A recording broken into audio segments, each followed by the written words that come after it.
Can Jake Browning make it 3 wins in a row for the Cincinnati Bengals? We'll see as the Bengals get ready to host the Minnesota Vikings here at Paycor Stadium on Saturday.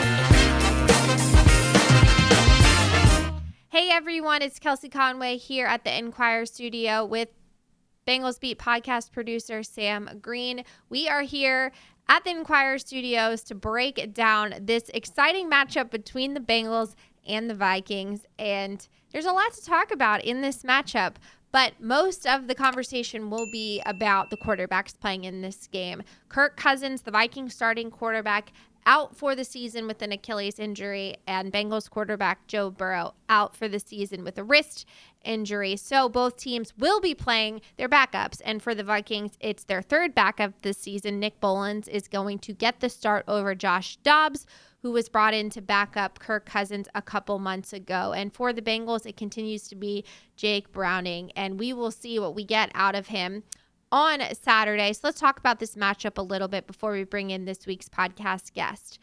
The Bengals have been on a roll on offense, and it's been the biggest reason why this team has won the last 2 games. They played outstanding on offense in Jacksonville with a very well-balanced offensive attack led by Jake Browning. But really the biggest difference right now for the Bengals has been the run game coming alive. Throughout the season so far, the Bengals have been one of the league's worst rushing attacks this year, and they've recently picked it up, and they're getting a lot from rookie Chase Brown. He has been a nice mix with Joe Mixon as this kind of 1-2 punch that Cincinnati's been able to get a lot from, and it's really taken the pressure off of Jake Browning in having to do everything. So if the Bengals can continue with this well-balanced attack that sprinkles in the run game, the screen game has really come alive for the Bengals, and getting easy completions for Jake Browning, and then when he can, of course, hit Jamar Chase for these 50-yard plays that lead to touchdowns. That's what you want for Jake Browning. Make it as easy as possible, and then he can take advantage of one-on-one matchups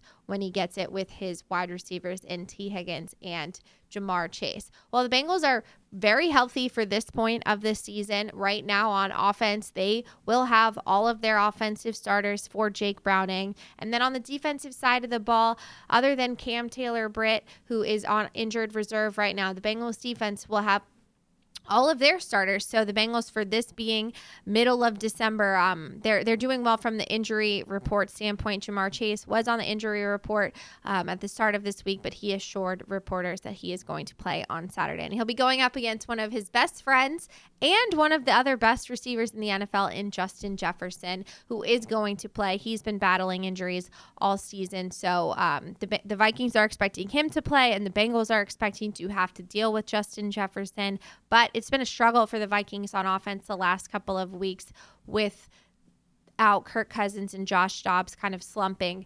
They only scored 3 points in their most recent win over the Raiders last week, but they remain in the playoff picture, and that's why this game has so much riding on it, because both teams need it in terms of getting into the dance. I wrote a story a couple weeks ago on Cincinnati.com, and I encourage listeners to check it out if you have questions about how many games the Bengals would need to win to get into the playoffs. Who can they not afford to lose to? Every playoff scenario you have questions about. I tried my best to break it down for you, but basically the Bengals need to win this one, and they need to win next week against the Steelers. They'd put it into a dream situation for themselves if they won out and went 4-0 down the stretch. But I think 3-1 that gets you to 10-7 on the year gets you a chance to have that final wild card spot. But you have to beat the Vikings. You have to beat the Steelers.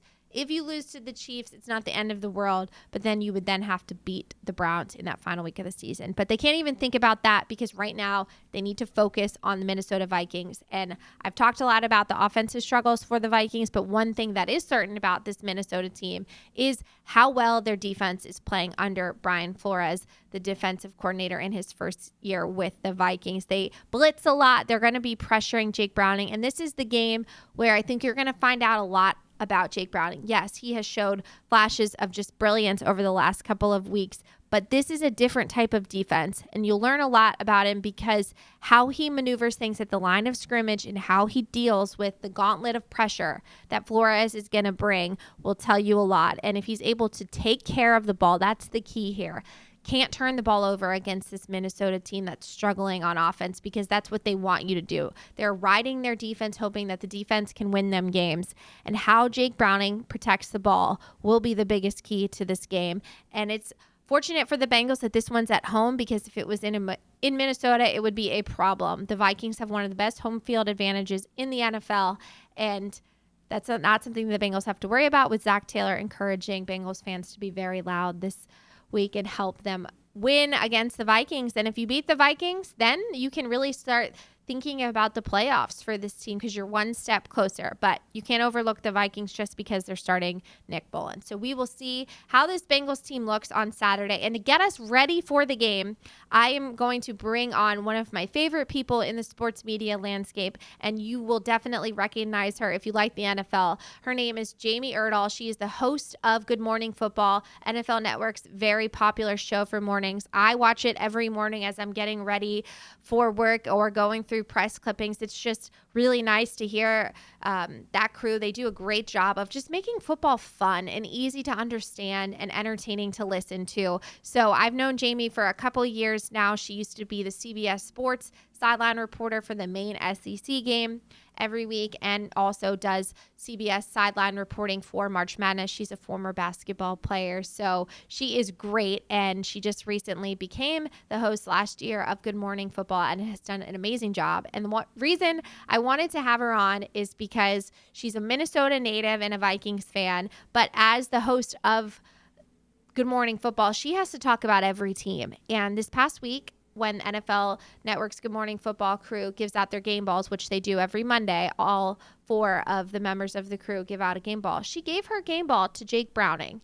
And so I thought this was the perfect opportunity to have Jamie on to talk about the Vikings, a team she knows well, and to talk about what she likes most about Jake Browning and what this Bengals team is doing. So for more from Jamie Erdahl, here's my conversation with her.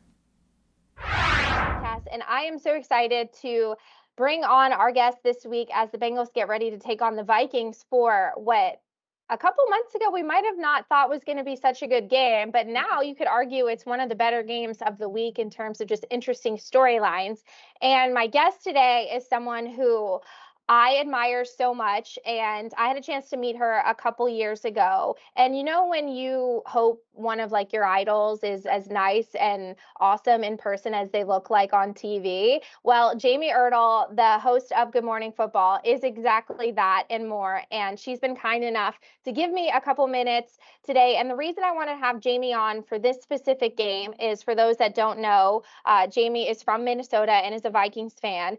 But as the host of Good Morning Football, she, of course, is to follow all of the NFL stories. And this week, when Good Morning Football gives out their game balls, which they do, I think it's every Monday or Tuesday, she gave her game ball to Jake Browning. So I thought this was the best time to have her on. So, Jamie, thank you so much for joining me. Thank you, Kelsey. Thank you so much for the introduction. It's wonderful to see you.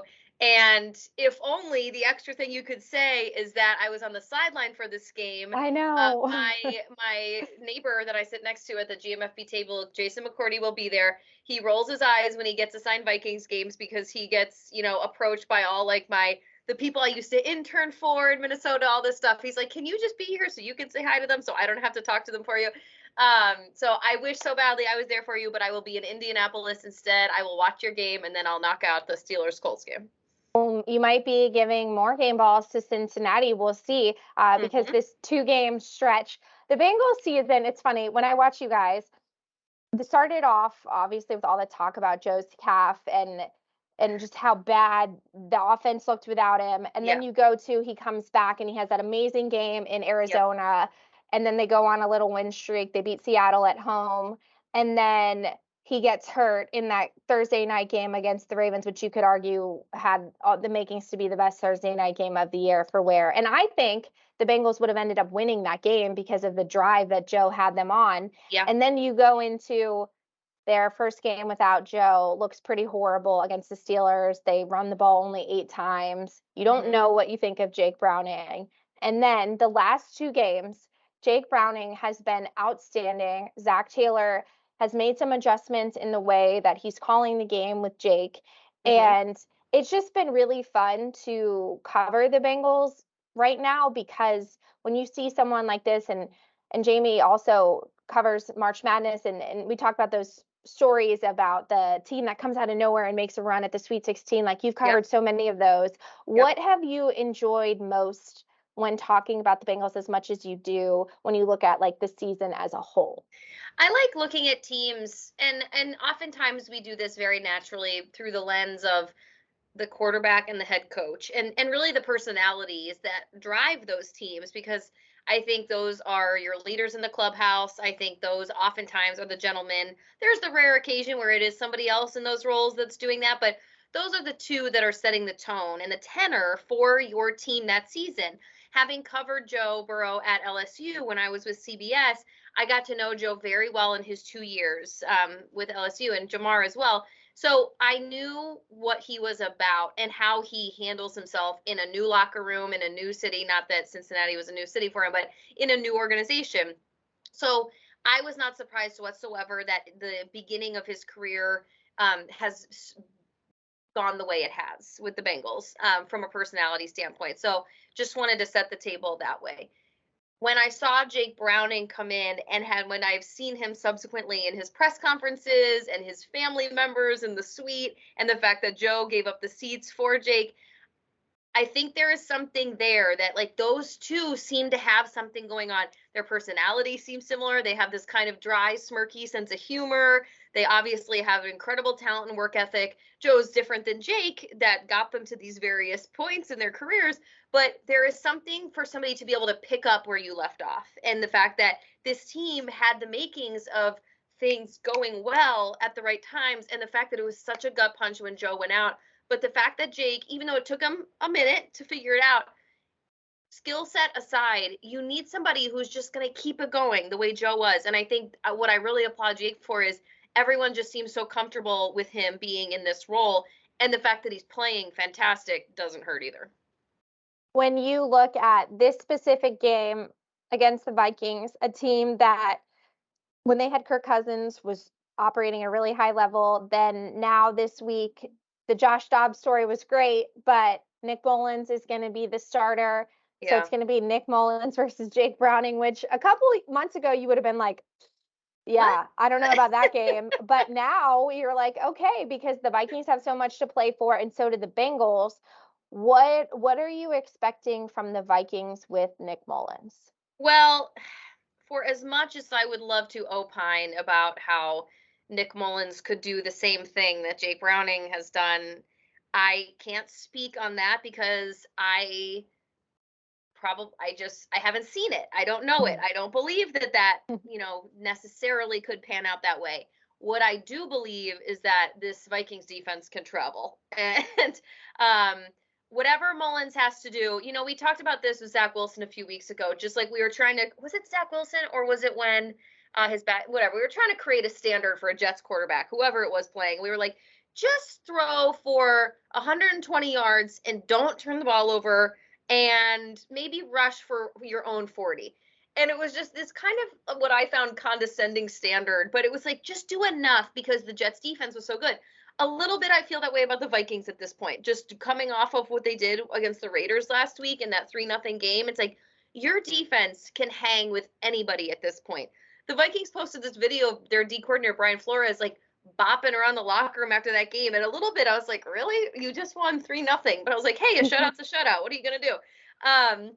So I don't know Nick Mullins. I don't know how this is going to work. The Josh Dobbs thing was also really fun to watch. But when I said about Jake, when I gave out this game ball, which is, to me, backup quarterbacks go through a phase of 3 steps. I go, it's cute what they did. And then the second game, I'm like, okay. And then the third game, you have to see, you're like, okay, now this is actually happening this way. So this is the Jake Browning third game for me that I really want to see transpire. Nick Mullins, I'm not even at the, like, that was cute. That was nice what you just did. I haven't even gotten there yet with him. So, but the defense is playing out of their minds right now. And I feel this way about the Ravens offense, and it took some time for the Todd Monken thing to take effect. I think it took some time for this Vikings defense and the Brian Flores thing to take effect, and now it has. And I think the Bengals, the Lions team should look out that the Vikings are going to have to play. Offensively, no idea. Justin Jefferson, no idea what's going on with him. But if the defense can do what they did last weekend, I think everyone's probably should be on their radar. Well, fun note for you guys. I don't know if you have already talked about it. I didn't get to watch the show this morning, but Brian Flores and Zach Taylor got a little bit of a spicy relationship dating back to that 2019 game. And it's funny, as someone who covers the Bengals on a daily basis, like Zach is always, he speaks usually glowing of all the other coaches. And this week, I wasn't covering the Bengals then, and I obviously know of what happened because that's how the Bengals were able to get Joe Burrow, because had they won that game, they probably wouldn't have landed him. Joe, I said, Zach, last week I asked him about Shane Steichen, and he was like, great. I think he's doing a phenomenal job. I'm such a fan of his. I was like, what do you think about Brian Flores' defense? He's like, they bring a lot of pressure. Next question. Like, he was so abruptly short. Yeah. And as someone who's seen Zach's, like, every press conference, I was like, okay, there's something here. So yes. I don't know. Keep your eyes on that handshake post game, because I think it could be, depending on how this goes, a little icy because there's some history there. Absolutely. That's a good call. That is a curious case. I think Flores too has a lot of things to be coaching for, just like in his life and his professional, development and whatnot. And so the defense is bought in. The guys are playing great. They have that undrafted rookie, Ivan Pace, who's just been playing out of his mind. Cincinnati guy. Cincinnati guy. Yes. So that's a great story. And so how it transpires, this Nick Mullins, Jake Browning thing, like you said, 2 months ago, we were like, wow, really? And now we're like, oh, okay, because it's kind of make or break for a lot of the games this weekend for some of these teams. Well, and they flexed this game. We didn't know if this was going to be the Saturday night game, and they moved it to the 1:00 game because they were like, ugh. But now you're like, well, maybe it should be in prime time, because, I think this game's going to be weird. I think it's going to be low scoring and weird. So before we let you go, because we know you have a very busy day, I want to just get your prediction and maybe something that you think will be a defining factor in the game. Well, let's go back to what we just talked about. I think if Ivan Pace can kind of keep playing in a disruptive manner, in a way that rookies play sometimes they don't really realize how good it is before they get in their heads or before people start to, and also him coming home, it could go one of two ways. He could totally blow a tire on the way in and just like and just could come down to earth, if you will, and he might be a total non-factor. Or he could blow up Jake Browning's life, and he could show everyone in Cincinnati who watched him and knew he was good, because he was like an All-American at Cincinnati, right? And then to play out of his mind and just be totally disruptive. So I think Ivan Pace has a hell of a day. I also agree, low scoring. But I actually do think the Vikings will come away with this one. Wow. Well, I think that because it's at Paycor, if it was in Minnesota, I would say for sure. But I just think the Bengals will do enough. And Nick Mullins is just my X factor here. I just don't know what to think of him. But I'm just excited to watch the game. I think it's going to be fun, and it'll be a fun way to watch the Vikings the rest of the season and the Bengals. Yeah. So, Jamie, thank you so much for joining me. I hope I get to talk to you again soon. And maybe if the Bengals make a playoff run, we could have you back on the podcast. Anytime. Happy to. Great stuff from Jamie. I was expecting it to be awesome, but really appreciate her taking some time to chat with us. She is doing the sideline reporting for a game on NFL Network this week, so she's got a lot going on. So, Jamie, we appreciate you so much for taking some time to join Bengals Beat Podcast. So that is it for this week's episode. Thanks so much for tuning in, everyone, and we will talk to you guys next week.